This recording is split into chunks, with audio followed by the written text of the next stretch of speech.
So today we're going to talk right triangle trigonometry, and in terms of just triangles. What we've done before is we've related our right triangle trig to the unit circle, but today we're just going to solve sides of triangles and angles of triangles. So let's look at this first example here. We want to find the value of x, and we're given relative to this angle, we're given an opposite side, and we need to find the hypotenuse. So the opposite and the hypotenuse, that's sine of 40 degrees, is equal to the opposite side, 2000, over the hypotenuse, which is the unknown. We're going to multiply by x and divide by sine of 40, so x is equal to 2000 over the sine of 40 degrees. Make sure now that your calculator is in degree mode, so we'll take and go to mode. Notice we're in radian. Go over to degrees. Hit that. You're going to have to be conscious of whether it changes or not. And take 2000, divide that by the sine of 40. And we get an answer of roughly 3111.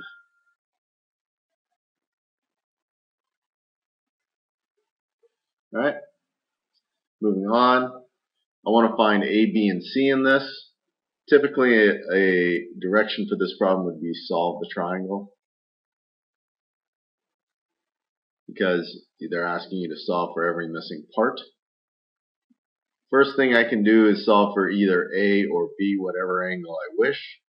And again, let's do this in degrees. So we'll take and let's solve for B. If I want to use B, I have its opposite and its adjacent. So I could say the tangent of B is equal to the opposite over the adjacent. In order to find B, I'm going to need to take the inverse.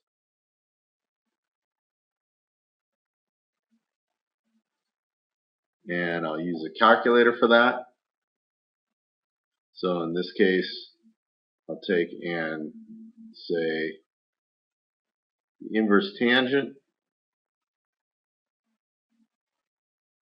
of 1 divided by 3. I'm already set in degree mode, so this will pop out 18.43 degrees.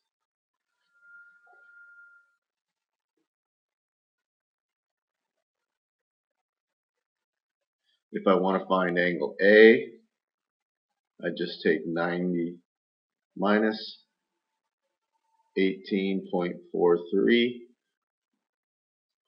and that's going to give us 71.57 degrees. So now I have A and B, and I'm looking to find side C. I could just use Pythagorean theorem because it's a right triangle. So that's 1 plus 9 is equal to C squared. C is equal to root 10. It's that easy. Now we'll have some application problems, which are going to require drawing an accurate picture or a relatively accurate picture. We've got a radio operator makes a 75-foot vertical tower for his antenna, and the angle of elevation to the top from a point on the ground. Angle of elevation means if you were to take and look up from the ground, that angle created is your angle of elevation. We'll call this theta. And we want to know if I'm 50 feet from the 75-foot tower, what's that angle? Well, that's a pretty basic ratio. I have the opposite, I have the adjacent, so tangent of theta is going to be 75 over 50, or 3/2. So theta will be the inverse tangent of 3/2. Again, let's use degrees, so we're already in. And that's going to give us approximately 56.3 degrees. So in this next example, we see we're talking about something called an angle of depression. And we're talking about a lighthouse that's 250 feet off the water.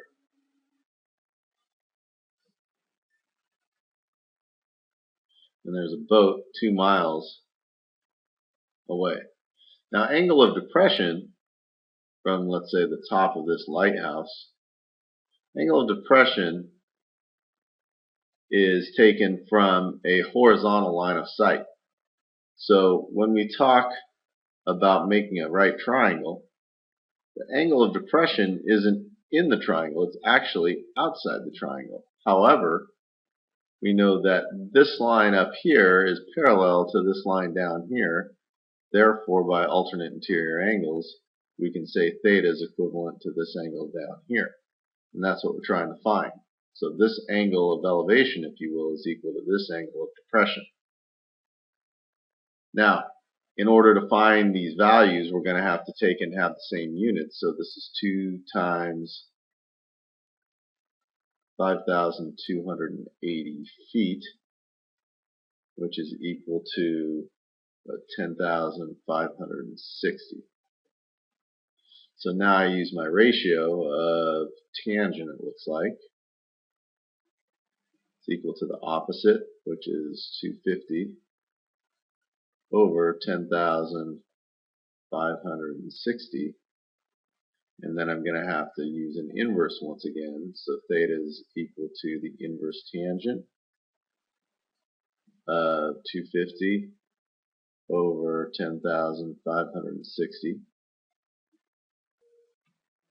And that value for theta is actually pretty small. It's about 1.36 degrees. Let's take a look at the next example. So we've got a woodcutter wants to try to find the height of a tree, stands a distance from the tree, and measures the angle of elevation to be 40 degrees. Then he moves 30 feet closer, looks up again, and finds that the angle of elevation is now 50 degrees. And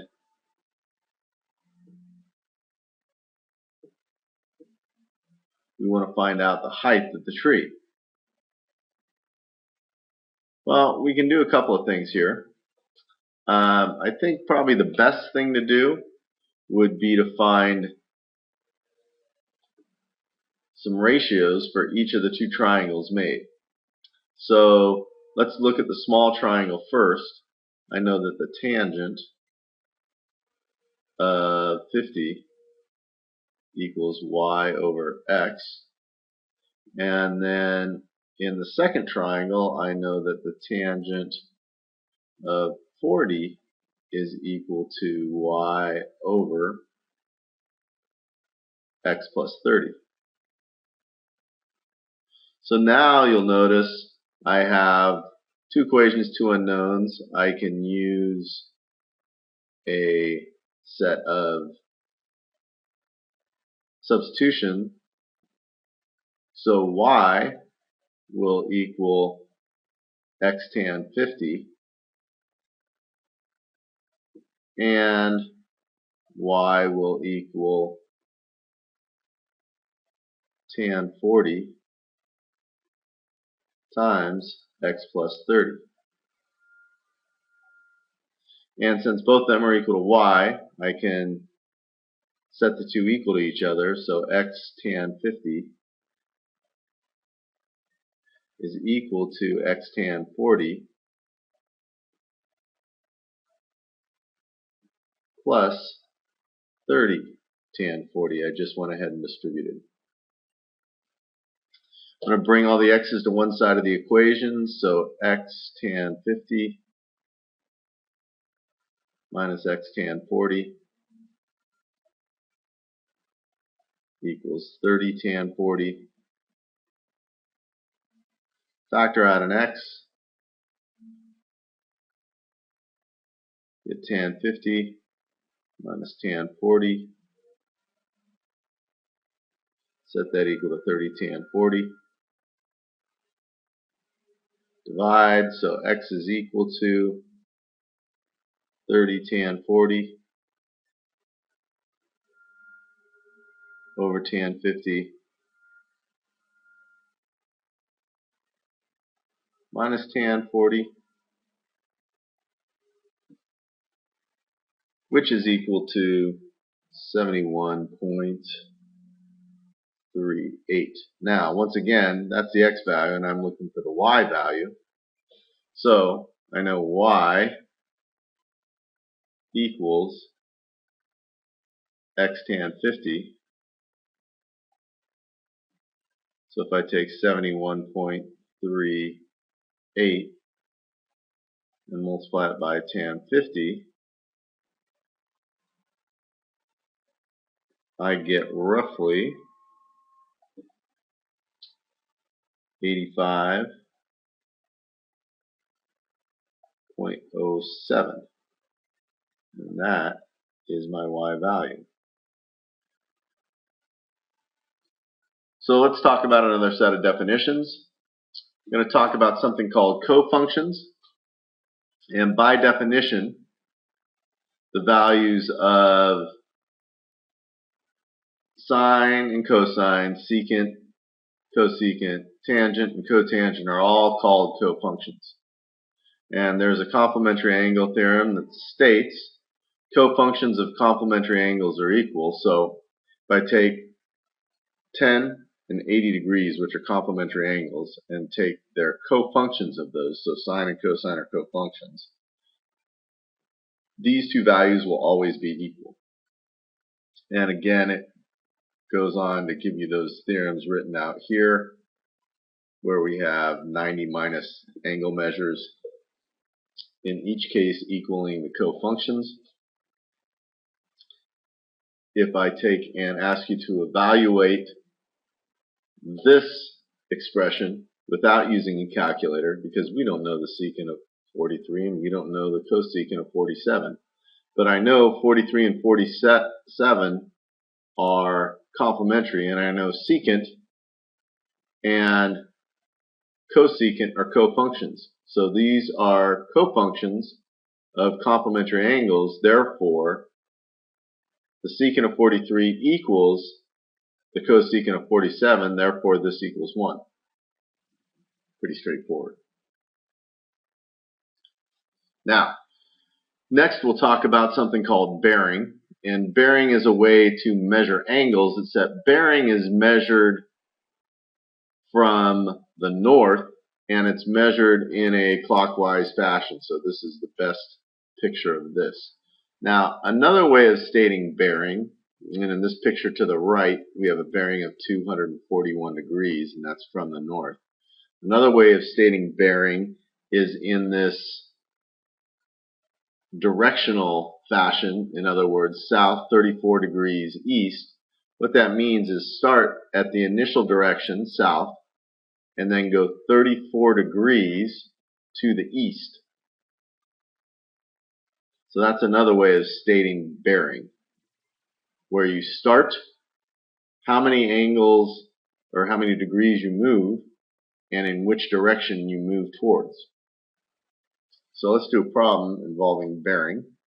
A boat leaves from the port of Boston, and it has a bearing from Boston of south 80 degrees east. So here's my 80, and this is 10, and it's going to travel at 10 miles an hour, 10 knots for an hour. So this length actually is 10. Then it's going to take and make a 90-degree turn towards the southwest. So if I go 90 degrees, that means it makes a right angle. The southwest is this direction, and that's 90 degrees. What I'm going to do, just to make life easy, is create a new axis. I'm going to draw some things in. So I know that if this was 10 degrees, this is 80 degrees. And I know that this length is 10. I know this green length, since it goes 2 hours at 20 knots, is 40. And I want to know, after that 2 hours, how far am I in bearing from Boston? So I want to know this new angle from Boston. So that means I'm going to need to find probably this angle here in order to find this angle here. So I'll use a tangent calculation. I'll say, and let's call this x. Tan of x is equal to 40 over 10. So x equals the arctan of 4, which is about 75.96 degrees. So that's this green angle here. In addition, I have 10 degrees added to that, so plus 10 is 85.96 degrees. So therefore, this angle is the remaining amount, which is about 4.04 degrees. So in order to state that, from Boston, I go south 4.04 degrees in the easterly direction. And that's my bearing. That's all we've got with our right triangle trig. Write out your lesson summary, do my math lab, and we'll see you tomorrow.